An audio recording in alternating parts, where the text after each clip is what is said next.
السلام عليكم ورحمة الله وبركاته.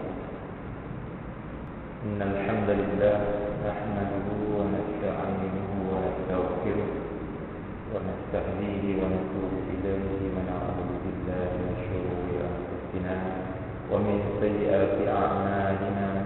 من يهد الله فلا مضل له ومن يضلله فلن تجد له وليا مرشدا. أشهد أن لا إله إلا الله وحده لا شريك له وأشهد أن محمدا عبده ورسوله لا نبي بعده. سبحانك لا علم لنا إلا ما علمتنا إنك أنت العليم الحكيم.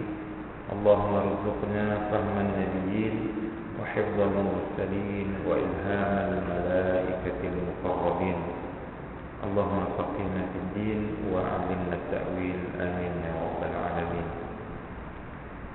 Alhamdulillah sidang jemaah subuh rahmati Allah Subhanahu wa taala. Alhamdulillah kita dapat kembali dalam pengajian tentang al-ahwal al-mauta wal akhirah. Al-ahwal dan kematian adalah kafarah bagi setiap muslim.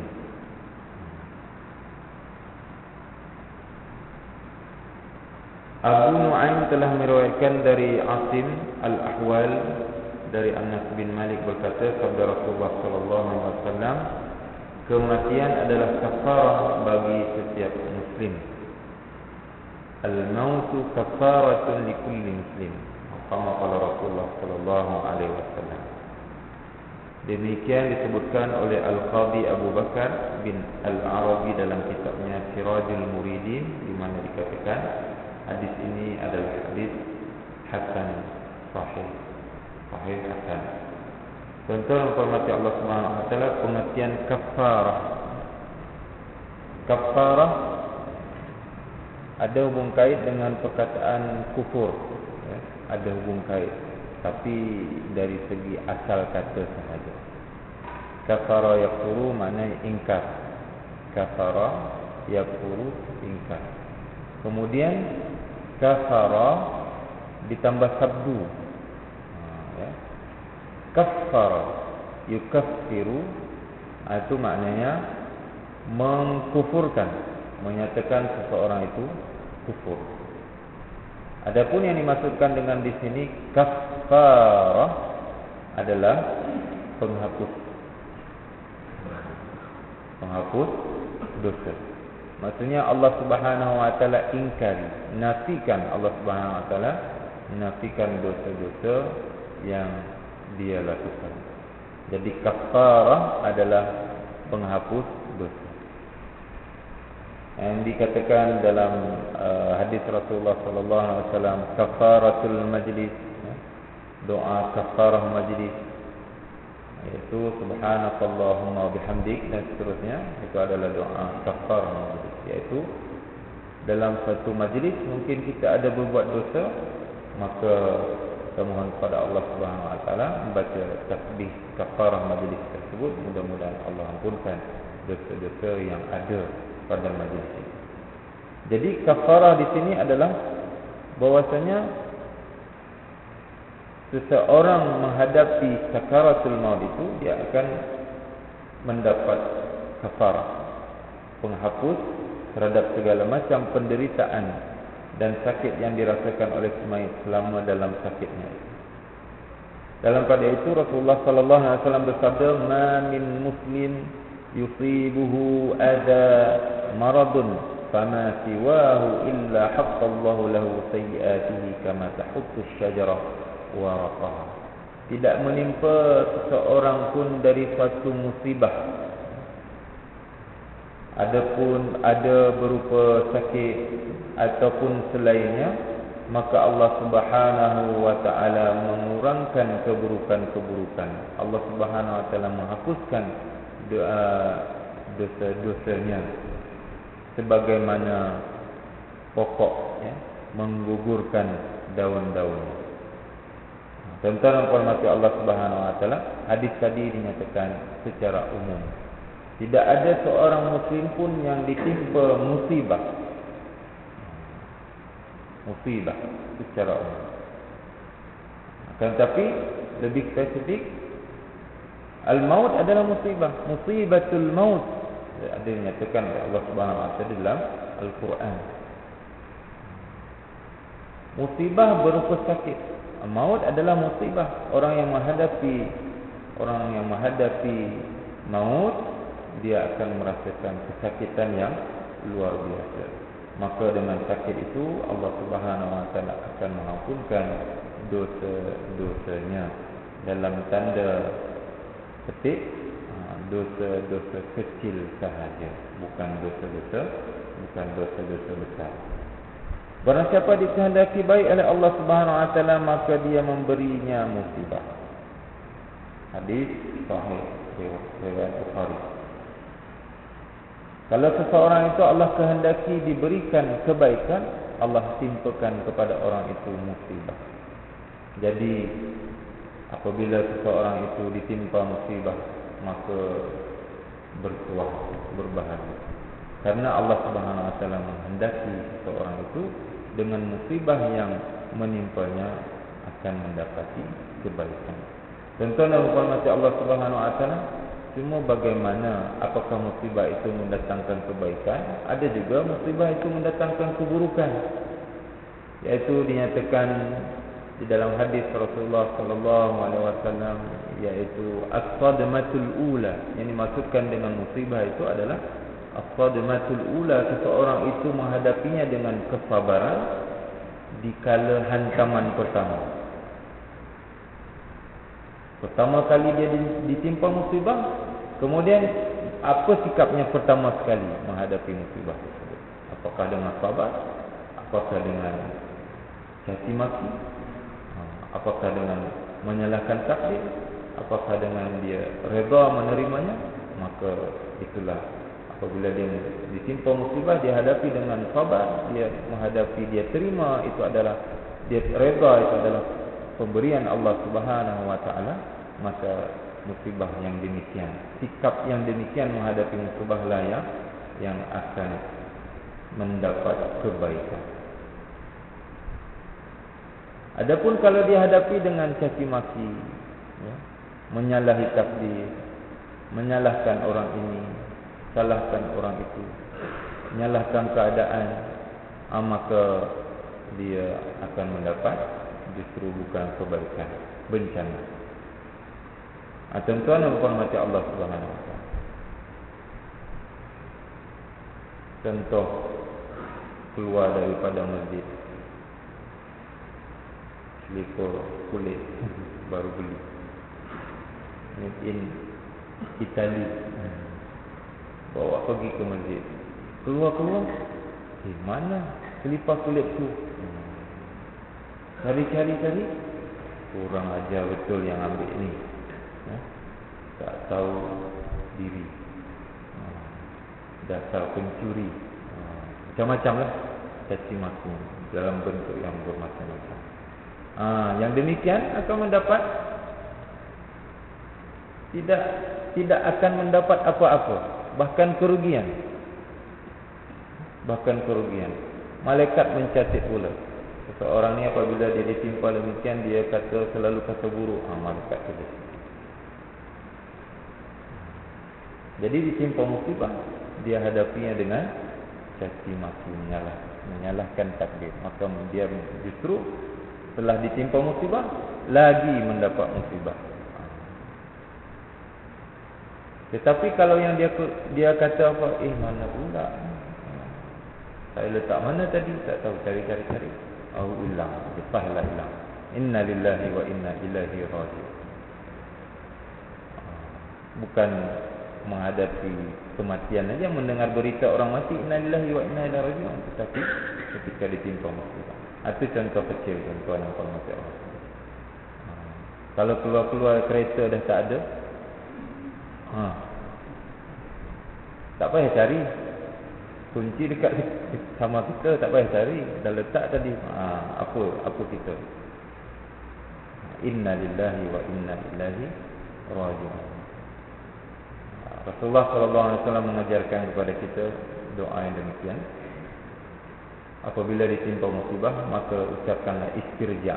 Inna lillahi wa inna ilaihi raji'un. Itu namanya istirja.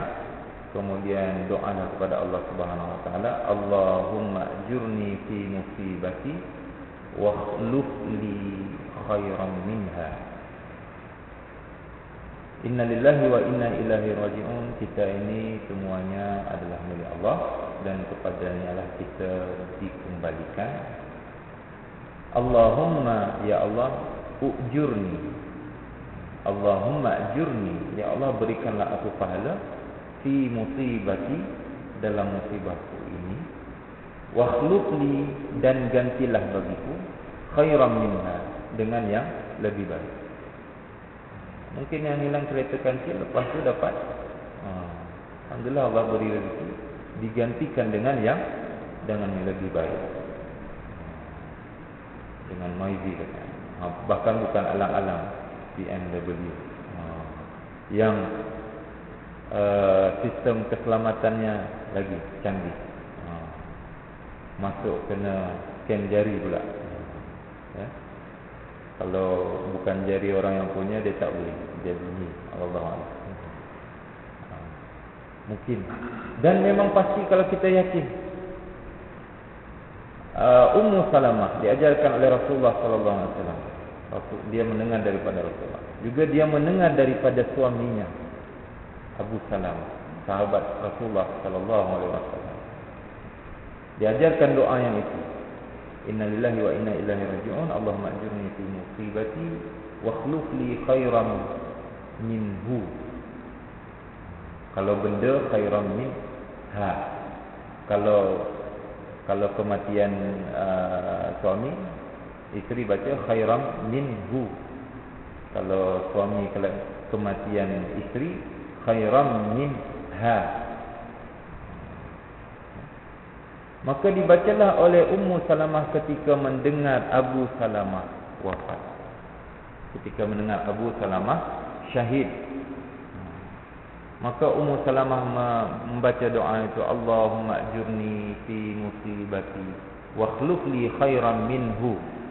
Ya Allah, berikanlah aku pahala pada musibahku ini, dan gantilah aku dengan yang lebih baik daripadanya, daripada Abu Salamah. Itu yang dia dengar dari Abu Salamah sendiri. Dia mendengar juga daripada Rasulullah sallallahu alaihi wasallam. Maka tatkala dia membaca doa itu, tidak lama kemudian dia mendapat orang yang lebih baik daripada Abi Salamah. Abu Salamah sahabat ya, mati syahid, tetapi diganti oleh Allah Subhanahu wa taala dengan yang lebih baik daripada itu, yaitu dia akhirnya mendapat Rasulullah sallallahu alaihi wasallam. Rasulullah sendiri yang akhirnya menjadi suami. Tiada yang lebih baik daripada Rasulullah sallallahu alaihi wasallam. Jadi itulah orang yang ditimpa musibah, dia akan mendapat pahala ataupun dosa.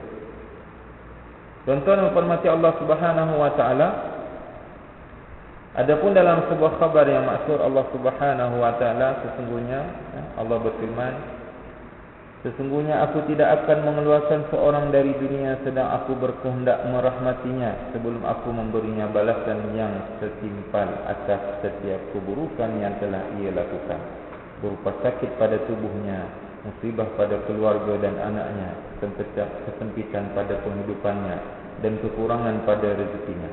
Aku membalasnya sampai kepada keburukan-keburukannya seberat biji sawi sekalipun. Dan jika masih tersisa, maka aku akan persulitkan kematiannya. Dengan demikian dia datang kepadaku dalam keadaan seperti pada hari dia dilahirkan ibu. Hadis qudsi. Allah Subhanahu wa taala berfirman. Jadi setiap segala sesuatu keburukan yang dilakukan oleh anak Adam, Allah pasti membalasnya. Allah balasnya. Tidak ada pun satu musibah yang menimpa kamu melainkan itu karena dosamu. Jadi setiap musibah yang kita alami itu adalah karena dosa-dosa kita. Allah Subhanahu wa taala nak segera ampunkan dosa kita dengan diberikannya cubaan. musibah. Tuan-tuan dan puan mati Allah Subhanahu Wa Taala, baik musibah itu kena dengan diri kita terus, ataupun musibah itu pada keluarga kita, ataupun musibah itu pada harta benda kita. Kita buat dosa, Allah Subhanahu Wa Taala tegur langsung. Lidah baru bercakap tadi tentang keburukan orang, tengah makan tergigit. Astagfirullah. Lidahku, apa yang telah aku katakan tadi? Muhasabah, segera muhasabah. Kita buat dosa, keluarga kita kena musibah, anak sakit dan sebagainya. Kita buat dosa, Allah ambil harta kita. Musibah kena pada diri kita, keluarga kita, harta kita. Dan na'udzubillah daripada dosa, daripada kita lakukan dosa, musibah terkena pada agama kita. Mudah-mudahan Allah jaga. Itu yang paling berat. Itu yang dipohon oleh ulama-ulama, orang-orang salihin. Ya Allah, jauhkanlah musibah menimpa pada agamaku. Musibah menimpa pada agamaku. Dia buat dosa, Allah Subhanahu Wa Taala timpakan musibah, kemudian menggoyahkan keimanan. Itu yang berbahaya. Seorang Bilal di Mesir dahulu, dia azan, dan azan naik menara azan, turun menara. Setiap waktu azan dia naik ke menara. Tiba-tiba satu saat dia naik menara, dia tengok ada perempuan cantik di bawah. Perempuan Kristian, Kipti. Dia azan, tengok perempuan, tak jadi azan. Dia turun. Kemudian dia kata, ini pendek ceritalah. Sebelum-sebelum tu mungkin sudah melihat-lihat, sudah memeriksa, suka. Tapi pada saat itu dia turun, terus dia kata kepada perempuan tu, aku suka kepadamu, aku nak berkahwin dengan engkau. Padahal dia Nasrani. Kemudian apa dia kata? Mana boleh, nanti orang tuaku marah. Kalau engkau nak, engkau mesti keluar dari Islam. Akhirnya apa dia kata? Okey, aku keluar daripada Islam. Jadi kata-kata itu dengan mudahnya dia keluarkan. Allah alam, dalam cerita itu tidak disebutkan apa dosa yang dia telah lakukan. Dia kata demikian, dia keluar daripada Islam. Kemudian esok dia akan datang dan melamar. Kemudian tuan-tuan hormati Allah Subhanahu Wa Taala, dia keluar daripada rumah perempuan itu, dia terjatuh. Dia jatuh dan mati. Baru saja perkataan kufur dia ucapkan, keluar daripada Islam, dia mati. Itu musibah menimpa pada agama. Musibah yang menimpa pada agama. Mudah-mudahan hal demikian tidak dikenakan kepada kita. Allah Subhanahu Wa Taala jauhkan daripada kita musibah yang demikian. Tuan-tuan hormati Allah Subhanahu Wa Taala, Imam Qurtubi mengatakan, saya katakan ini berbeza dengan orang yang tidak dicintai oleh Allah dan tidak diridainya, sebagaimana dinyatakan dalam sebuah khabar di mana Allah Subhanahu Wa Taala berfirman, demi kejayaanku dan keagunganku, aku tidak akan mengeluarkan seorang pun dari dunia yang aku berkehendak mengazabnya sebelum aku memberinya balasan yang setimpal atas setiap kebaikan yang telah dia lakukan, berupa kesihatan pada tubuhnya, kelapangan pada rezekinya, kenyamanan pada penghidupannya, dan keamanan pada jalan yang ditempuhnya. Aku memberinya balasan sampai kepada kebaikan-kebaikannya seberat biji sawi sekalipun. Dan jika masih tersisa dari kebaikannya, maka akan aku ringankan kematiannya. Dengan demikian dia akan datang kepadaku dalam keadaan tidak mempunyai satupun kebaikan untuk menjaga dirinya dari neraka. Jadi kalau Allah Subhanahu Wa Taala hendakkan seseorang itu kebaikan, Allah timpakan musibah sebagai balasan supaya Allah kafarah, hapuskan dosa-dosa, ataupun supaya dia semakin sedar dengan ditimpanya musibah tersebut, hendaklah dia sedar. Tapi apabila Allah Subhanahu Wa Taala berkehendak memberikan keburukan kepada seseorang itu, maka tak ada musibah menimpanya. Hidupnya sehat, rezekinya luas, senang, lenang, apa yang dia kehendaki dapat, senang, semuanya jalannya mudah. Itu hati-hati. Yang demikian, hati-hati. Allah Subhanahu Wa Taala segera membalas setiap kebaikannya.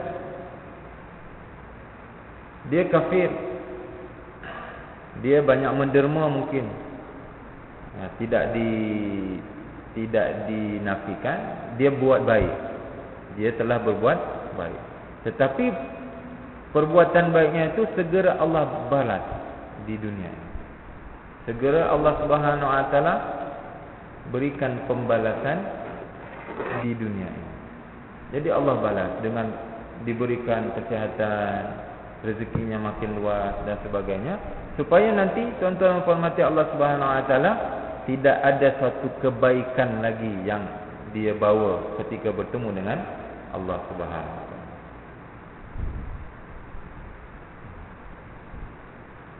Bill Gates, contoh, kita sebut nama, tak tahu orang kafir, banyak menderma, luar biasa, banyak menderma. Tapi peliknya semakin kaya. Sudah cerita, kalau dia beli barang, dia beli ini berapa ni? $10,000. $10,000. Dia kata wallet, tak bawa wang cash, tak bawa wang cash, kredit card adalah. Dia kata tunggu kejap. Okey dah. Macam tunggu sekejap. Dah masuk dah. Dah masuk 10,000, 100,000 dalam bilangan detik ini, minit, masuk orang-orang yang demikian. Allah Subhanahu Wa Taala luaskan rezekinya. Kenapa demikian? Sebab dia banyak bersedekah. Dan dia memahami arti sedekah. Dia kata dari pengalaman hidupnya, hidup ini setelah dia memperoleh kejayaan tak ada makna melainkan berbagi, sharing. Disitulah dia dapati kebahagiaan pada berbagi nikmat Allah Subhanahu Wa Taala. Tapi dia tak kata nikmat Allah, berbagi kepada orang-orang yang memerlukan, disitulah dia mendapati kebahagiaan. Tetapi sayang, segala nikmat, segala sedekah yang dia bagikan tu tidak ada apa-apa di sisi Allah Subhanahu. Tidak menjadikan itu jaminan selamat di akhir akhirat. Tuan-tuan dan puan-puan Allah Subhanahu Wa Taala, agaknya Bill Gates memahami hadis Rasulullah. Ini bahasa kiasan. Agaknya. Karena setiap hari Allah Subhanahu Wa Taala mengutus dua malaikat. Allah Subhanahu Wa Taala mengutus kepada seseorang itu dua malaikat pada tiap-tiap pagi.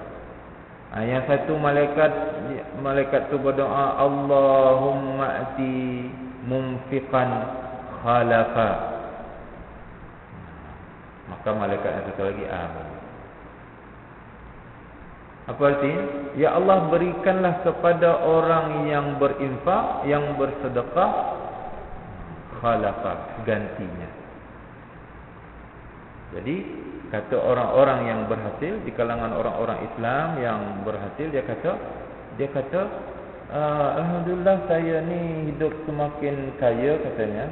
Alhamdulillah semakin luas rezeki karena sedekah. Jadi di sini sesiapa yang ingin kaya, banyak-banyaklah bersedekah. Banyak bersedekah. Jangan tunggu kaya. Itu salah.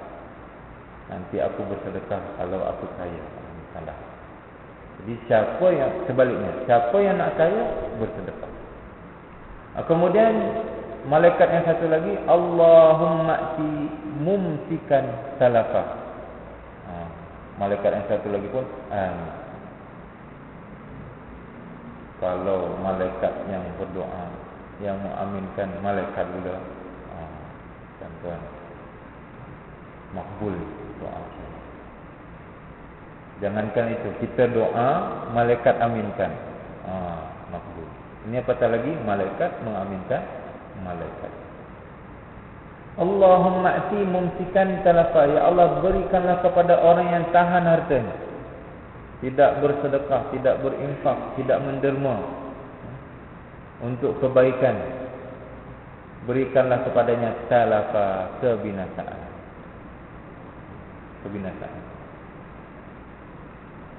Jadi semakin kedekutnya orang itu, maka semakin miskinlah dia. Banyak cerita-cerita orang itu fakir, miskin, menjadi miskin, bankrupt. Itulah tuan-tuan hormati Allah Subhanahu wa taala, karena dia menahan harta.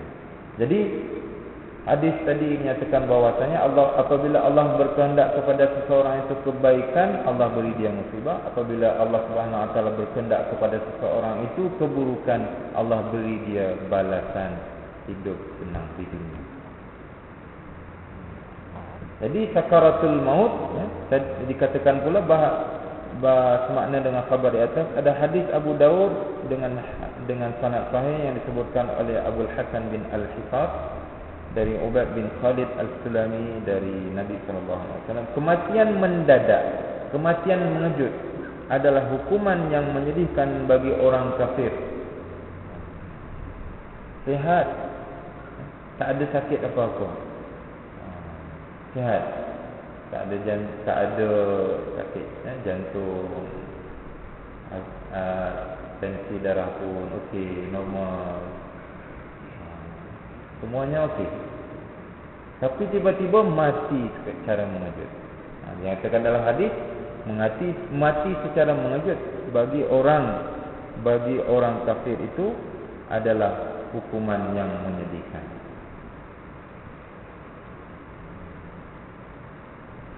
Hukuman daripada Allah Subhanahu wa taala.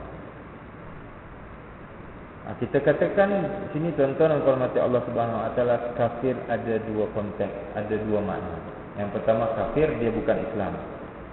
Yang kedua, dia Islam tapi dia kafir. Orang Islam memang dia orang kafir, tetapi orang Islam ada yang kufur. Dia tidak keluar daripada agama Islam, tapi dia kufur nikmat. Tapi itu disebut juga kafir. Jadi kafir itu ada dua. Yang pertama kafir ingkar, yang kedua kufur nikmat. Orang kafir ingkar, dia ingkar dengan kebenaran, dia ingkar Al-Quran, As-Sunnah, Nabi, maka dia itu kafir ingkar.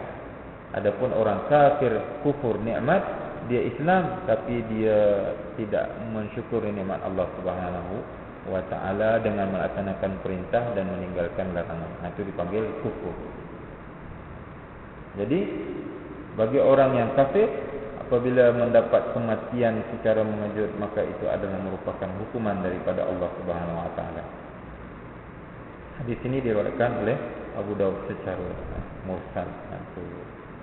Sedang menurut riwayat At-Tirmizi dari Aisyah radhiyallahu anha, sesungguhnya mati mengejut itu kenyamanan bagi orang mukmin dan hukuman yang menyedihkan atas orang kafir.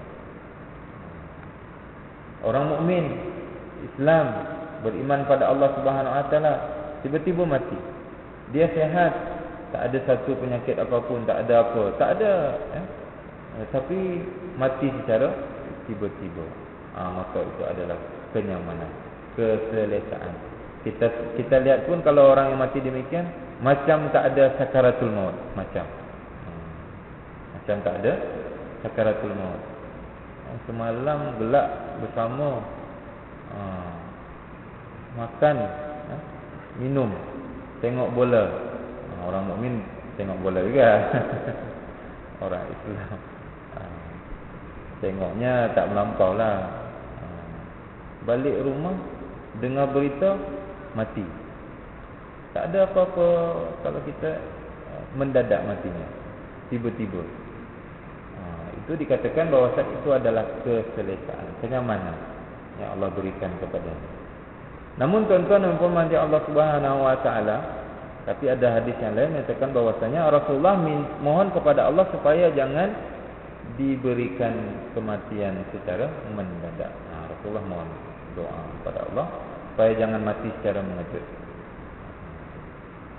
Walaupun dalam hadis ini nyatakan itu adalah kenyamanan, kita tengok daripada sakaratul mautnya.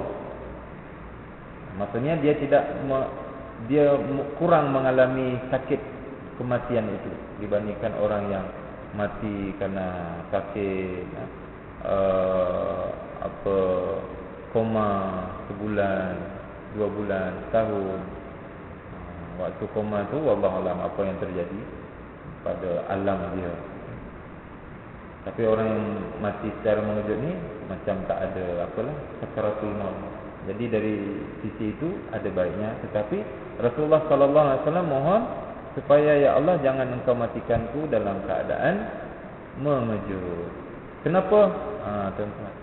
Karena kalau mati mengejut ni kita tak ready dari segi psikologi, ruhiyah, ya. Dari segi persiapannya kita tak siap. Sihat-sihatnya masih boleh buat lagi, masih untuk tiba-tiba mati. Tapi kalau Allah berikan sakit, peringatan, kita teringat, ini sakit, makin hari makin parah, makin hari, ini dah dekat mati dah. Kemudian apabila dah demikian, mulalah dia memberi wasiat, dan keluarga pun dah dari segi mentalnya siap menerima kematian orang tu. Siap. Ya dah sebulan, 2 bulan tak sedar, ni memang kalau apalagi kata doktor ini tak lama lagi misalnya, maka dari segi mental keluarga yang menghadapinya tu, kalau orang tu mati, mereka memang dah reda, dah siap untuk menerima kematian. Tapi tuan-tuan dan puan-puan mati Allah Subhanahu wa taala, orang yang mati mengejut, betapa ramai yang merau-rau mati mengejut. Anak sedang belajar, dengar kematian ayahnya tiba-tiba, tak ada apa-apa, sihat selama ini. Dah macam-macam.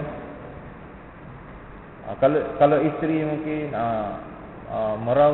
meratap, tapi kemudian inilah lama-kelamaan, itulah yang dilarang oleh di dalam syariat Islam. Apabila ditimpa kematian, maka janganlah menangis kuat, meratap.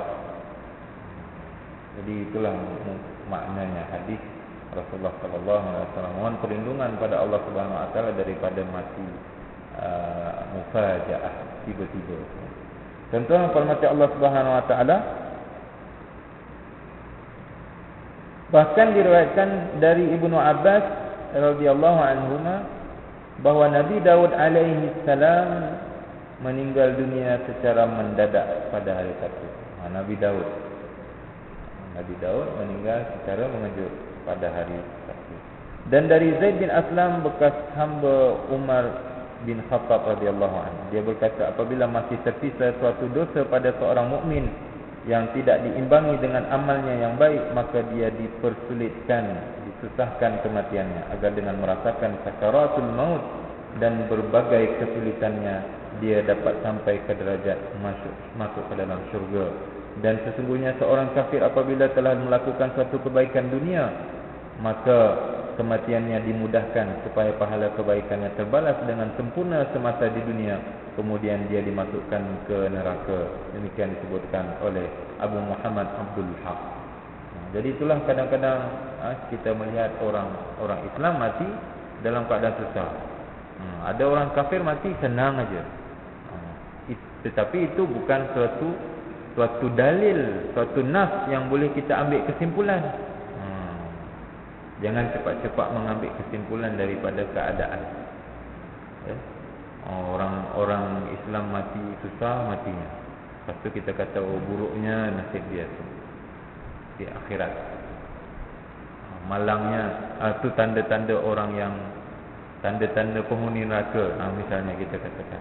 Itu belum tentu. Terus kalau ada orang kafir mati, senangnya matinya. Terus kita ambil kesimpulan, tu tanda-tanda baik. Tak boleh. Tak boleh.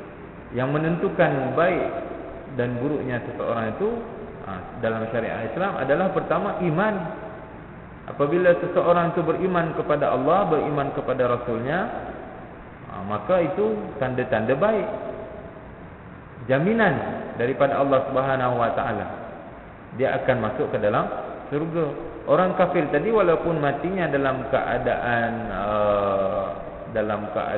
yang senang, tak susah, tidak sampai seminggu, 2 minggu matinya. Itu dia belum tentu, memang pasti dia bukan penghuni syurga. Karena yang membezakan di sini adalah iman. Iman dia kepada Allah Subhanahu Wa Taala. Katanya dengan cerita biasa adat orang Cina, wallahu a'lam, dari suku mana, wallahu a'lam. Katanya kalau ayah ibu mereka susah mati, orang Cina kalau nak mati dikurung dalam satu bilik. Dikurung biar mati. Kalau tak mati juga katanya dibuka atap tu dibuka. Biar roh tu senang keluar. Jadi orang kafir susah mati. Berarti kalau ini boleh kita ambil kesimpulan. Kalau orang kafir susah mati, berarti dia lebih banyak amal buruknya daripada baik. Oleh sebab itu, ketika dia mati, Allah berikan balasan kepada amal buruknya. Jadi tuan-tuan hormati Allah Subhanahu Wa Taala, susahnya mati orang Muslim itu ketika menghadapi sakaratul maut adalah sebagai kafarah bagi dosa-dosanya, agar dia bertemu dengan Allah Subhanahu Wa Taala nanti dengan dosa-dosanya semakin berkurangan. Bukan dosa-dosanya diampunkan semua, bukan. Agar dosa-dosanya semakin berkurangan. Dan mudahnya mati orang kafir itu adalah sebagai balasan kepada kebaikan-kebaikannya selama dia hidup di dunia, supaya dia bertemu dengan Allah Subhanahu Wa Taala nanti dengan tiada satu kebaikan pun yang berbaki, yang tersisa. Dia menghadapi Allah. Dia menghadap Allah dengan keburukan. Tiada satu pun kebaikan. Al-Hafiz Abu Nu'aim juga mengeluarkan sebuah hadis dari Al-A'mash, dari Ibrahim, dari Al-Qamah, dari Abdullah. Dia berkata, sabda Rasulullah sallallahu alaihi wasallam, "Inna nafsal mu'min takhruju rashhan wa inna nafsal kafir tusallu kama tusallu nafsul himar wa innal mu'min la ya'malu al-khati'ah fa yushaddadu 'alayhi 'inda al-maut liyukaffira biha 'anhu wa innal kafir la ya'malu al-hasanah fa yusahhalu 'alayhi 'inda al-maut liyujza biha." Maksudnya, nyawa orang mukmin itu keluar bagaikan peluh. Nyawa orang mukmin itu keluar bagaikan peluh, dan sesungguhnya nyawa orang kafir itu dihunus bagaikan dihunusnya nyawa keldai. Susah. Dan sesungguhnya orang mukmin itu pun telah melakukan kesalahan juga. Walaupun keluar nyawa itu yang senang seperti keluarnya peluh, tetapi dia ada buat dosa juga. Maka dia dipersulit ketika meninggalnya, agar dengan demikian terhapus dosanya, agar dia meninggal terhapus dosanya. Dan sesungguhnya orang kafir itu pun telah melakukan kebaikan, maka dimudahkan ketika meninggal, agar dengan demikian terbalaslah kebaikannya selama di dunia ini, tetapi tidak dibalas di hari akhirat. Demikian disebutkan oleh Abu Muhammad Abdul Haq dan Ibnul Mubarak menyebutkan pula bahawa Abu Darda radhiyallahu anhu berkata, aku menyukai mati. Abu Darda beliau mengatakan, aku menyukai mati karena rinduku kepada Tuhanku. Aku menyukai sakit karena dia menghapus kesalahanku, dan aku menyukai kefakiran karena rendah diri kepada Tuhanku Azza wa Jalla. Kata seorang sahabat Abu Darda, yang hidup kita sekarang ni terbalik. Suka mati? Siapa suka mati? Tak ada yang suka mati. Siapa yang suka sakit? Tak ada, semuanya suka sihat. Siapa yang suka fakir, miskin? Tak ada, semuanya nak kaya. Tetapi sahabat Rasulullah yang luar biasa, Abu Darda, yang apabila bertemu dengan, silap Abu Darda inilah, bertemu dengan Rasulullah sallallahu alaihi wasallam, Rasulullah tanyakan, Abu Darda, apa kabar imanmu? Bukan apa khabar, ya Abu Darda, bagaimana imanmu hari ini? Rasulullah bertanya kepada Abu Darda. Jadi luar biasa, ya? Abu Darda, bagaimana imanmu hari ini? Dia kata apa? Bukan karena riak, ya, tapi karena itu Rasulullah yang bertanya. Mungkin kalau dia bagi tahu, mungkin kalau ada kesalahan akan dibaiki. Bagaimana keimanmu hari ini? Maka Abu Darda mengatakan, wahai Rasulullah, ya, malam qiyamul lail, siang berpuasa, kemudian apabila solat aku melihat surga ada di hadapanku, sirat ada di bawahku, neraka ada di atas titik sirat, neraka ada di bawahku. Itu dia katakan dalam keadaan demikian. Kemudian Rasulullah sallallahu alaihi wasallam ada memujinya. Kalau keadaanmu sebegini, sentiasa tahniah. Rasulullah sallallahu alaihi wasallam katakan kepada. Jadi seorang sahabat Rasulullah sallallahu alaihi wasallam dah sampai pada tingkat dia kata, aku suka mati. Kenapa? Karena nak bertemu dengan Allah, rindu kepada Allah Subhanahu wa taala. Dia kata lagi, aku suka sakit karena dengan sakit itu adalah kafarah. Kalau Abu Darda ni menerima sakit, ya, dia dengan reda, dengan ikhlas menerimanya. Tapi kalau kita sakit, dahlah kita sakit, lepas tu doktor bagi ubat, salah bagi ubat pula. Salah bagi ubat. Mulalah macam-macam. Kasi. Patutnya sakit aku dah sembuh dah, tapi salah bagi ubat, makin teruk. Dah menyalahkan orang. Padahal doktor bagi ubat tu bukan doktor tu yang nak kita makin parah. Bukan doktor tu saja-saja. Ni aku bagi ubat, dia salah, biar dia bertambah sakit. Bukan. Doktor tu bagi ubat, Allah yang gerakkan. Allah Subhanahu wa taala yang gerakkan dia supaya buat salah. Bukan dia yang saja. Semuanya tu dah rancangan Allah Subhanahu wa taala, Allah yang buat. Jadi Allah nak bagaimana sikap kita menghadapi. Cuma memang ada undang-undangnya, ada undang. Tapi dari segi Islam, kalau kita redha, dapat pahala yang luar biasa.